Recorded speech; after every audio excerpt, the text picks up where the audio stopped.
This week on the Fan Led Batard Show, we talk about what's the fans' problem with the March Sadness tournament? Is it because they're not in it like me? And Billy Gill's hot streak.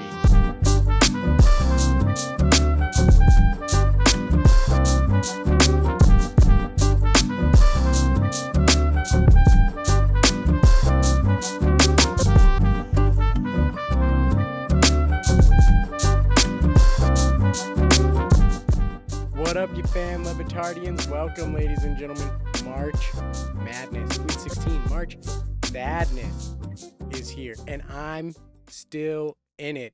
Your Cesta Cyclone has advanced. And folks, listen, I think they're going to drop the poll for me on Friday based on where I am. Hopefully they fix it and put me back at a 3 seed because I started at 3, changed to a 6, but I've made it to the Sweet 16. If you're listening to this, I got to start off right on the top. If you have a Twitter account, please go to Twitter, vote for me, help me out, help me to advance, support your podcast host, ladies and gentlemen. If you don't have a Twitter account, create one. Vote for me, please. Help me out. Would really appreciate it. Thank you. But March Sadness, let's talk about it, because if you're dialed into fan feelings on what the show is doing by checking out the Le Batard Show Reddit, you know that the fans are, I guess most fans are not happy with the March Sadness. So I wanted to talk about it right off the top before getting to Billy Gill's hot streak and something David Samson said last week, I think it was. Time's a blur. I'm on my spring break here. So, March Sadness. What's the fans' problem? One of the things that I don't agree with what fans are saying is they're saying it's a lazy thing to outsource, and everyone's all saying, oh, outsourcing this to the fans. Again, if you know the show, the March Sadness Looks Like tournament, that was created by fans. Fans sent in the looks like. So they're not doing, obviously, did some of the shows create their own, or friends of the show throw in some of their own looks like in there? Sure. But March Sadness has always been like created and helped by the fans. Fans have helped create the content that's been a part of it. So that complaint to me is like way off base, that people are like, you guys are going to be so lazy. Like, they did not come up with the looks like tournament. That was, again, fans that created that, and they gathered it and collected it. And then they had one big meeting where they put the teams in and seeded them. And then that was it. Did you hear every single looks like? Yes. And did you hear them over and over again? Yeah. And it was really funny. It was great. Probably the biggest work on that was that meeting to get the seating down and then finding somebody to record it. They had Hank Azaria record it, Greg Cody. I think they even had a march. I saw someone say this, and I feel like I vaguely remember it being possible. And maybe it wasn't an entire March Sadness or just part of a March Sadness, but I think at one point the Le Batard Show did do a March Sadness that was like all 30 for 30 spoofs, or maybe it was a looks like, and there was one like 16 side of the bracket 1 through 16 that was nothing but like 30 for 30s. I have like a vague recollection of this, but it could have been like before the time that I was a daily listener to the show. But that's out there. That probably could have been the hardest because fans weren't writing those. So I want to say, because of all the work that I think that was maybe just a part of it, or maybe it's just been made up. I saw this as someone commenting, I think, on the Reddit, or it might have even been on Facebook. I don't know. I skim all these things to get fan reactions to give me things to talk about. But right off the bat, I disagree with fans saying that it's lazy and less work. Billy Gill even hinted at it when he first lied to Dan, saying the fans love it, and then saying I lied, they hate it. But this is more work. And they talked about it on the show, and Dan was like, yeah, that kind of sucks to choose to do something that's actually more work and do it poorly and not have fans like it. So what are my thoughts as someone who's in the Sweet 16, who's advanced? to this what are my thoughts and feelings on March Sadness.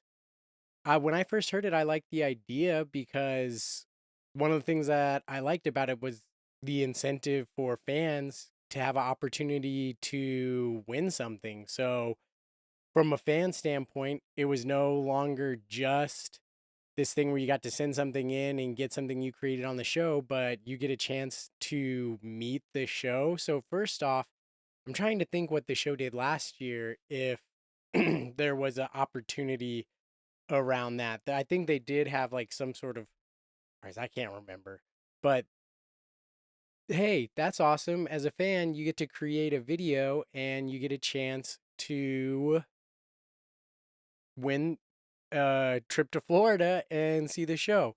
I'm curious, they haven't made it 100% clear. Like Dan said something that made me think this week that when they get to the final four, is it actually four people that win and get to go to Florida? Because one thing I've been thinking about in the back of my mind is like they've said the prize is getting to watch the championship with Dan. Although if you read like the fine print of like the contest rules, it's like a trip to Miami that will not exceed over like your lodging and flight will be paid and it will not exceed $1,600 something.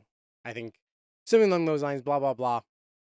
But it does not state like you'll get to watch the game with Dan, although that's been said. So a little confusing there because it's March Sadness is going with that. That means when they get to the final four, either the final four like get to go and like it's over after this. I don't remember what Dan said that made it hint at it, but or is it just one?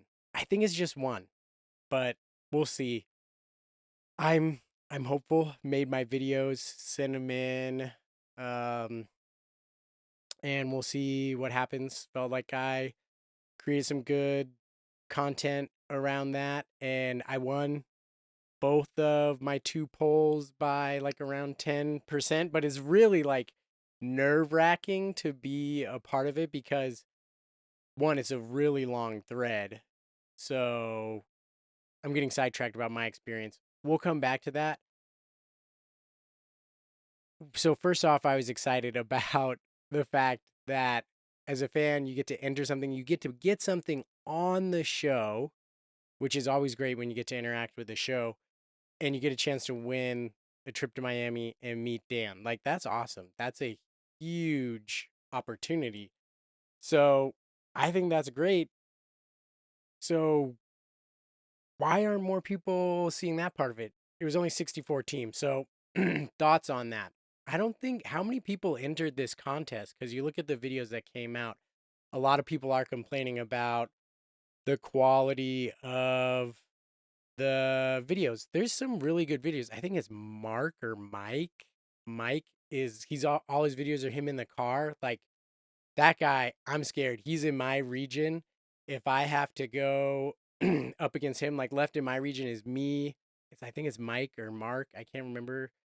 Beep count is in there as a 16 seed. Again, that was something that was confusing. Why was Beep given a 16 seed? His video was clearly not a 16 seed level video. He got kind of robbed on that, which something I didn't go down and break all the analytics, but if you get to go first, you would think there might be a slight advantage in that of people watching it and not waiting to see the second video and saying, "Oh, this first video I saw is good enough," or watching that first video, liking it, and that kind of carrying over to where like the next video, obviously you have to top it, right? But it's just getting to go first is an advantage, right? So Beep got screwed on that, but he's in the last four teams. It's Beep, me, I think Tyler, who he was the guy who got Billy Gill to do a cameo, and I'm going up against Tyler. We'll see what happens. But anyway, did a lot of fans make videos for this? Because yeah, not all the videos were great. Some of it though is you would think like this is Billy Gill, chaos, anarchy. Some of the people that were in there were like bad mouthing the show. Um, some were funny. Like there's one guy who I don't think he won, but I really liked his videos. Like So what do I say to, or do I deserve to be like the king of Le Batard show? Or he phrased it somewhere like having the crown of being the best fan, and then he said, "I probably don't," and that was the end of his video. And I don't think he won. Um, there's another guy. If I make it far enough, Bryant. Shout out. I think it's Bryant. Brian's videos are amazing. He's made the best videos by far, hands down. His first one was him silhouette, drinking, having a drink in his hand with the ha ha ha ha ha, like Gronk's church in the background, and him saying, "I'm coming for all your stuff," and takes a sip, and then, ugh. And then his next one was misogynistic Bane, like fantastic stuff. I hope they uncover the feminist Darth Vader, which I thought maybe Bryant made that and then had to send another, but it sounds like that was another fan who didn't get into the tournament, which they must be like super disappointed to create like that and not make it into the tournament. Anyway, did a lot of fans create it? Because, yeah, I do kind of agree. Not all the videos are good. It doesn't work out well, which leads me to the fact of whatever they've done for March Sadness, it's taken up a significant chunk of the show. This March Sadness, they play like 2 videos every day. They've played not even, how many videos have they played out of all the videos that have been made? Like maybe 10. Maybe they've played like 10. Max, we'll say 16 videos they've shown out of. So they haven't even shown a quarter of the videos that people have made. So you're, as a fan, you're not really getting content added to the show by these videos. So I understand that gripe there. Like, normally the March Sadness tournament is content and jokes that are added to the show that go along with March Madness. In this case, they've barely played any of the videos. So if you're a person who your video made it, you're like, yes, I made it. Now I'm going to be on the show. And it turns out you're not on the show. Like, they have not played one of my videos on the show. But I think Billy did kind of name drop me in part of his hot streak that he's been having these last couple days, where Tony was like, "Billy, dap me up." And he was like, "No, you're just setting me up for the Cyclone to make fun of me." Because one of my, what was your favorite moment in the show? Billy eating the onion. And then I poured water out of the eye holes of the Cyclone and then ran outside and I threw up construction stuff and a severed human hand with bits of onion. That advanced me, got me to the Sweet 16. So there, I can understand that gripe by fans. The March Sadness tournament is not really adding content to the show. And if you got on it, you're not really getting the reward of feeling like, hey, the show, like, how does the show feel about my video? Like, there's only a handful of people, like the guy who did the fake mouth with Great Cody. That was great. His videos have been really good. We'll see if he can keep going. I think there was a drop off for him from video 1 to video 2. Still really well done video. Somebody who I'm looking out for if I advance that far. So overall, how do I feel about March Sadness? Again, I love that the show tried something new. I think they I think they should have found a way to interact more with the content in mind. I'm not saying like, "Oh, I wish I was like on the show or whatever." But that being said, traditionally March Sadness is something that the show interacts with, and they have all this, and you can see like Billy picked some videos. There's a lot of people that, like I said earlier, were bad mouthing the show.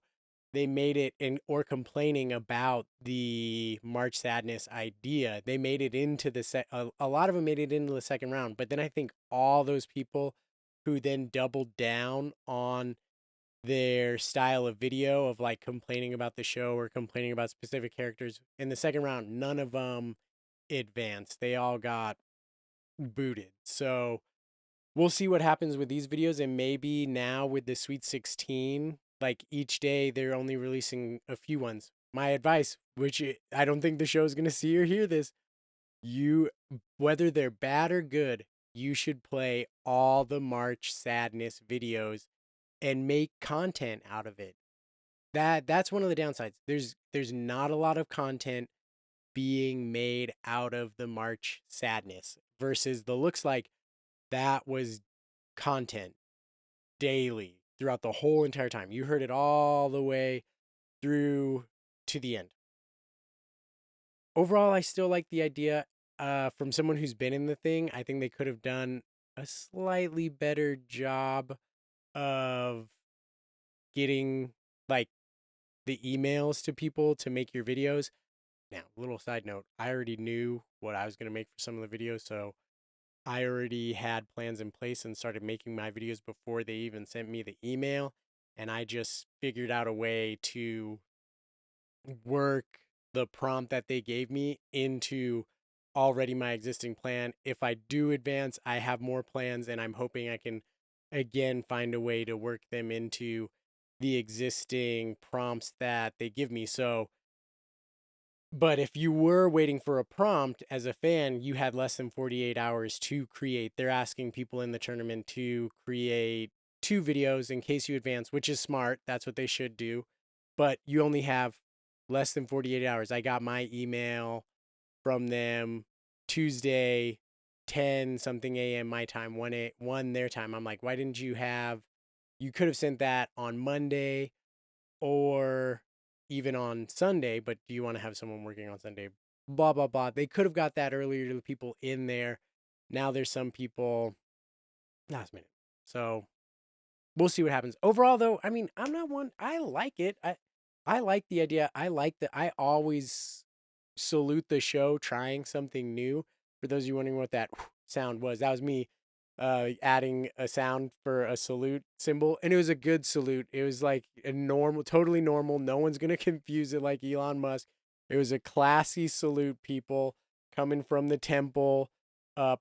So no need to worry about that podcast audience. Although I try to put video on Spotify now too, and I'm rambling. Overall thoughts. I like the idea. Keep trying new things. But if you're gonna do something, you should work it into the show more. I think they could have played more of the videos on the show and found a way to make laughs out of it. We'll see. Although I agree with some of the fans, not all the videos were all that great, but I think the show's funny people, they could work with it. All right. So, hey, speaking of the person who I think spearheaded this idea, Billy Gill. My goodness, ladies and gentlemen, what a week by Billy Gill. I haven't even noticed this week that there's no Greg Cody because he's on vacation. There's still no Stu Gotts. Somebody put out Bolo on Stu Gotts. If that's, I don't think person of interest. It's probably not a Bolo. But Stu, where you at? He's got to come back before March Madness is over, right? This is definitely Stu's last week, right? Although that being said, Billy Gill has shined in his absence, and this week he had an all-timer. And I guess we got to start though on before getting like they talked about the $5 bet of whether you should hedge, and every time Billy asked a question, it was something they already talked about, and Dan was like, Billy, are you even listening to this? But I think he just came up with an idea to like sabotage it of asking, questions way late that they've already covered. So that was really funny. He had a offhanded comment about, oh man, I'm totally blanking on Cortez about crying in his room, and Bill's like, that's every day for him. There's so much I've forgotten what Billy did that was so amazing. And then of course the Piece de Resistance, him once again agitating Ron McGill with his "you can take my genitals." Like, so funny. Him going with Ron McGill, and it's starting out with, when they rip your arm off and they beat you with it, like, that adding insult to injury, like that's messed up. That's rude. And seeing Ron's face and him getting so mad, and then Ron being like, "Well, actually, Billy, what they would do is bite off your genitals." And then oh, Zaslow's question of like, if you're the person who wins the biting, like the fight's over after that, right? And Billy, oh my gosh, that was one of the honestly, when Billy did that, I think it was Tuesday. That's one of the best shows. That's going to be hands down one of the best shows of 2025. Put it in the Pantheon. There's no way that show falls out of top 5. And honestly, it's the best show of the year so far, which continues the show's hot streak that it's been on. And how is Billy? What's led to Billy's success? Big Billy fan here. You know from our March Madness tournament that Billy Gill won it. So we're high on Billy Gill right now. So what's led to this incredible hot streak? I got two things for you. Two things that's making Billy be funnier than I don't even not funnier than but just making him shine, right? One, the number one thing, not number one, but the first thing that's leading to his success, I think the broadcasting's helping him. If you listen to the broadcasts, I think what it's helped Billy do and be able to do more on the show is think on his feet quickly and like tie things back in. If you listen to the broadcast with him and Corey Brooks, they have these themes that go on throughout it. And Billy is looking for ways to again throw chaos into the mix and then bring it back. Like Corey, in their most recent broadcast, made a comment about the transfer portal for the pitcher of Jacksonville State. He's like, the transfer portal is made for people like this who need an opportunity and not just for like free agency. And then he asked Billy, like, what'd you think of my soapbox? And then Billy was like, whoa, thought you were revving a little hot there. And then later he brought it back with a question of, Corey, what do you hate more? People acting in the batter's box that they got hit by the ball or the transfer portal? And so that just like him being able to think on his feet quick like that, have these repeated themes that they both him and Corey come back to, um, which is really great comedy. Like comedy is callbacks, right?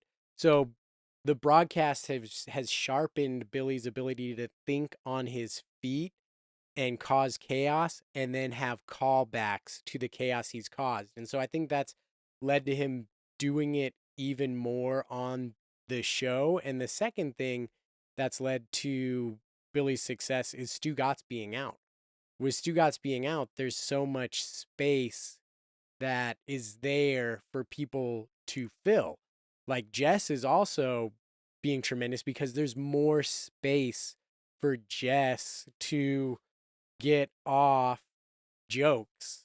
So I think that's what's led to his success. And speaking of Jess, we do have to take a second and address the elephant in the room of Jess taking out Mike Ryan and his Bluetooth speaker. You guys know, huge fan of Mike Ryan. Okay? Nothing is going to change that, even though what Jess revealed about Mike Ryan, bringing a Bluetooth speaker into the office and just playing your own music in the office and like also then leaving your speaker and going somewhere else and Jess talking about having to like turn it down. Who knows how much of that is real, but if we were to play douche or no douche, it pains me. Mike, I'm sorry. It pains me to say this, but that's a douche move. And why does he do it? If I had to guess, I would think it's because he's trying to protect his hearing. Maybe he doesn't want like headphones on all the time or AirPods, or he wants to be able to talk to people. But it's kind of like, again, not everybody wants to hear your music, and you bring this Bluetooth speaker in. It'll be interesting if he brings it up when he returns to the show. I think that'll make for some interesting content. But hearing that in the office, but here's some things that would justify it. It seems like Mike is one of the first people to get in the office. That's different. If you're like the first person to get in the office and the office is a little quiet and you want to bring a speaker with you and play your music and you're there first, that's not a douche move. That's like props to you for getting in to the office and that's your space. And you know what? You know what's not a douche move, or you know what is a douche move, is if you didn't like that and you didn't come in, and then if nobody talked to him about it and said like, "Hey Mike, now that we're here, could you turn off your Bluetooth?" Kind of a douche move to not bring it up and then bring it up on the show. Just saying. So there's a little bit of justification there for Mike in that, but a little bit of like, ooh, I don't know, like Bluetooth speaker guy. Like there's the music snob character coming out right there in real real life. I think it'll make for some interesting content when he comes back, uh hoping. And before we transition to our last topic of David Samson said something last week that I was kind of like, oh, that I made me think about it, and we'll get to that. Shout out Zaslow. Oh my gosh. Zaslow is awesome. Just I love Jonathan Zaslow. Dude, awesome. Great. Big co-host. I don't know what I was doing there. Big game, big game. Awesome. Awesome. Love Zaslow. He was so great on the days that he filled in. And I just love his mentality, the way he talks. And the funniest moment that made me crack up the most was right after Jeremy Taché played his LeBron James song. LeBron James, LeBron. And he asks, what I think makes Zaslow so funny is his intonation. He asks, "Did you make that song?" And it's like the tone that he gives it is like genuine curiosity, like he's about to compliment it, like, "Wow, that's incredible. You made that song?" And then he goes, "It's not for," and then the tone that he follows it up with is a dismissive, like, "Not for me, didn't like it." It was so funny. And even his like the setup for it before, like that just cracked me up. And side note, wild take that Dan thought Zaslow was crazy. Like literally, you know what, the when Dan said, you comment this, tweet this out. When Dan said, "Can you guess the crazy cheese that Zaslow?" I'm like, it's probably Munster.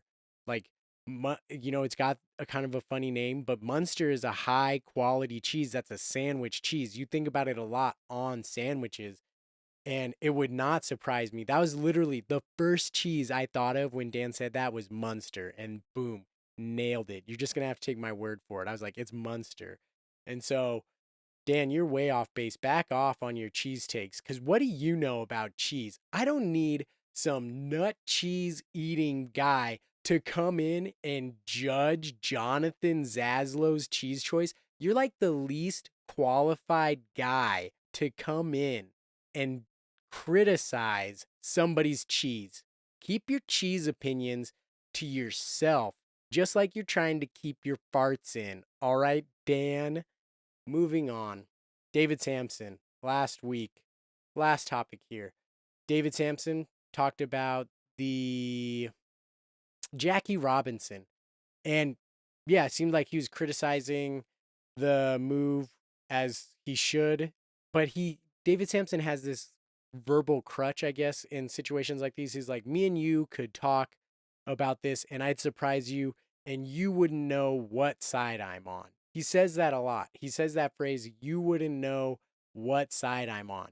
But I'm kind of like, aren't you talking about this and clearly saying like you're on the side against what the administration is doing, and that like it's important that Jackie Robinson is talked about and we don't forget it and we bring up the context in which he played baseball and that he broke the color barrier, and a huge part of it was that he was a black man playing at a time when it was not accepted for them to play within the MLB. And that was an interesting comment. Like, I think if we were to talk, David Sampson, about this topic, I would want to come away from it knowing what side you're on. And I would recommend to David, I get what he's getting at. David says it because he's trying to from everything that I've seen from David, it feels like he leans left on a lot of things. Although, there's other things that you would think he goes right on. But he always says this like as a way of like you don't know me, but it's like in this particular circumstance, and honestly, more often I'd kind of say like David, maybe stop saying you don't know what side I'm on and just communicate your beliefs, right? Like it shouldn't be if you talk to somebody and have a genuine conversation with them, I shouldn't go away walking away from that going like, "You know what? That David Samson, I don't know what side he's on." Right? Like, I get the whole point of him saying it and what I think he's trying to hint at. Like, don't judge me. Like, a lot of people maybe have these preconceived notions of David Sampson. Maybe he leans right because he's a rich dude.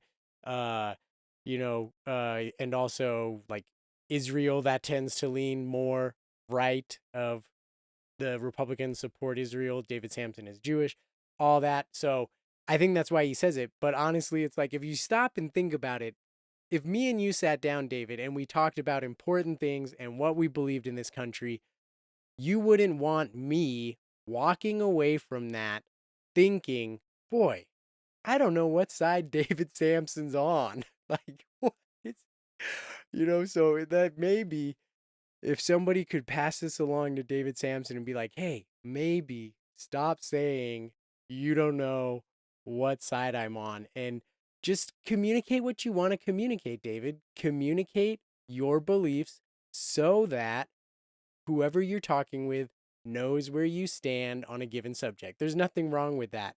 If you communicate them well, we should all know where you stand on given things. And it might be different for one uh, subject than it is for another, right?